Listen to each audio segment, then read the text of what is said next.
माँ की नाफरमानी की दर्दनाक सजा। गांव के सरपंच ने ताजिर से पूछा, क्यों मियाँ, चोरी क्यों की? और अगर चोर बने थे तो भाग क्यों नहीं गए? नमाज तो ऐसे पढ़ रहे थे जैसे कोई वली अल्लाह हो। सरपंच ने ऐलान किया कि इस चोर ताजिर को काला मुंह करके लंगड़े गधे पर बैठाकर पूरे गांव में घुमाया जाए, ताकि सबको पता चले कि चोरों के साथ क्या होता है। ताजिर की आंखों में आंसू आ गए। वह बोला, यह चोर की नहीं, माँ के नाफरमान की सजा है। मैं अपनी माँ की इजाजत के बिना हज पर रवाना हुआ था। मेरी माँ बहुत बूढ़ी थी और उसके पास मेरे सिवा कोई नहीं था। मैंने जिद की, माँ नाराज हुई और देखो मेरा रब भी मुझे अपने दर पर जाने नहीं दे रहा। क्या होगा इस ताजिर का? कौन है ये ताजिर और माँ का नाफरमान कैसे बना? जानने के लिए वीडियो को पूरा देखें और लाइक करें और हमारे YouTube चैनल सैफ बाबू ऑफिशियल को सब्सक्राइब करें। एक सच्चा वाकया, सबक आमोज कहानी कहते हैं। दूर दराज के इलाके में एक एहसन नाम का ताजिर अपनी बूढ़ी माँ के साथ रहता था। ताजिर निहायत नेक दिल और फरमान बरदार था। उसकी माँ बहुत ज़ईफ हो चुकी थी और वह अपनी माँ की खिदमत में कोई कसर नहीं छोड़ता था।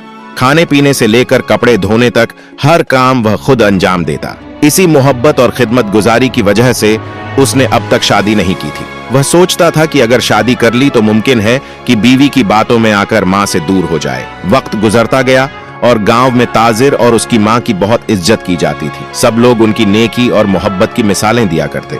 रमजानुल मुबारक का आखिरी अशरा था। ताजिर ने एक दिन अपनी माँ से कहा, अम्मा, मैं इस साल हज पर जाना चाहता हूँ। माँ ने परेशानी भरी नजरों से अपने बेटे को देखा। ऐसा लग रहा था कि वह अपने बेटे की ख्वाहिश पूरी करना चाहती है, मगर दिल में एक खौफ था, बेटे के बिना वह कैसे रहेगी। ताजिर ने माँ का चेहरा पढ़ लिया और बोला, अम्मा, अगर आपकी हालत बेहतर होती तो मैं आपको भी अपने साथ ले जाता, लेकिन फिक्र न करें, मैंने मोहल्ले की बाजी रजिया और चाचा आबिद हुसैन से कह दिया है कि वह आपकी खिदमत करेंगे।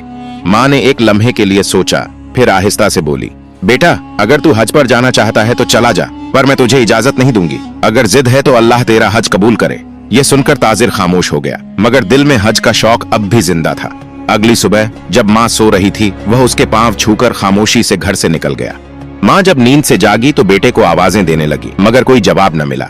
कमजोरी की वजह से वह चारपाई से उठते ही लड़खड़ा गई और जमीन पर गिर पड़ी। सर एक वजनी पत्थर से टकराया और वह अल्लाह को प्यारी हो गई। उधर ताजिर हज के सफर पर रवाना हो चुका था। उस जमाने में लोग पैदल हज के लिए जाया करते थे। सफर करते हुए शाम हो गई, सूरज डूब चुका था और वह एक गांव के करीब एक घने दरख्त के नीचे रुक गया। वहां उसने नमाज अदा की और अल्लाह के जिक्र में मशगूल हो गया। उसी रात चोरों ने गांव के एक घर में चोरी की और जब वह भाग रहे थे तो चुराया हुआ सामान ताजिर के करीब फेंक कर फरार हो गए। कुछ देर बाद गांव के लोग वहां पहुंचे और जो देखा तो हैरान रह गए। सामान ताजिर के करीब पड़ा था और वह नमाज पढ़ रहा था। एक शख्स चिल्लाया, चोर ने नमाज पढ़ ली है।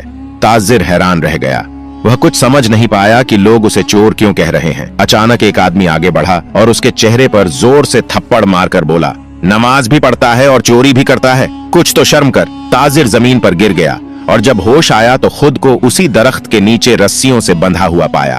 गांव के सरपंच, गांव का सरबराह ने ऐलान किया, इस चोर की दाढ़ी मूड दो, मुंह काला करो और इसे लंगड़े गड्ढे पर बिठाकर पूरे गांव में घुमाओ, ताकि सबको मालूम हो कि हमारे गांव में चोरों के साथ क्या सुलूक होता है। यह सुनकर ताजिर की आंखों में आंसू आ गए। दिल में माँ की बातें गूंजने लगी। मैं तुझे इजाजत नहीं दूंगी, उसने रोते हुए कहा। यह सजा चोर की नहीं, माँ के नाफरमान की है। सब हैरान रह गए। वह बोला, मैं अपनी माँ की इजाजत के बिना हज पर जा रहा था। मेरी माँ बूढ़ी थी और उसके पास मेरे सिवा कोई नहीं था। मैंने माँ को छोड़ा, अल्लाह ने मुझे अपने दर पर जाने से रोक दिया। यह सुनकर सरपंच ने फैसला बदला और कहा, इसे छोड़ दो। जब ताजिर घर पहुंचा तो उसके पांव तले जमीन निकल गई। माँ का जनाजा सामने रखा था। वह माँ के कदमों में गिरकर फूट फूट कर रोने लगा, ऐ अल्लाह, मैंने माँ का दिल दुखाकर तुझे नाराज कर दिया। 3 साल गुजर गए। ताजिर ने अपनी तमाम दौलत अल्लाह की राह में खैरात कर दी। ज्यादातर वक्त मस्जिद में गुजारने लगा और अल्लाह से माफी मांगता रहा। एक दिन वह मस्जिद में बैठा रो रहा था कि एक शख्स उसके पास आया और बोला, अगर मैं गलत नहीं हूँ तो तुम वही शख्स हो जो चोरी के इल्जाम में पकड़ा गया था। ताजिर ने आंसू पोंछे और सर उठाया।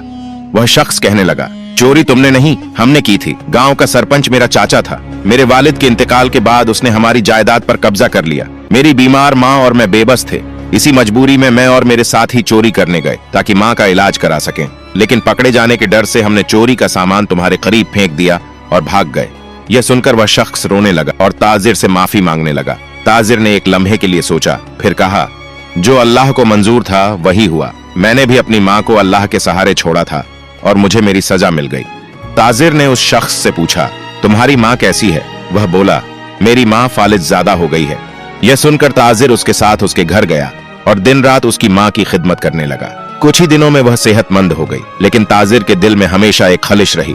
काश वह अपनी माँ को नाराज न करता। उसे एहसास हो चुका था कि माँ की रजा ही अल्लाह की रजा है, और जो माँ के बिना अल्लाह के घर जाता है उसे अल्लाह भी दर पर नहीं पहुंचने देता। अल्लाह हमें वालिदैन की इज्जत और खिदमत करने की तौफीक अता फरमाए। आमीन।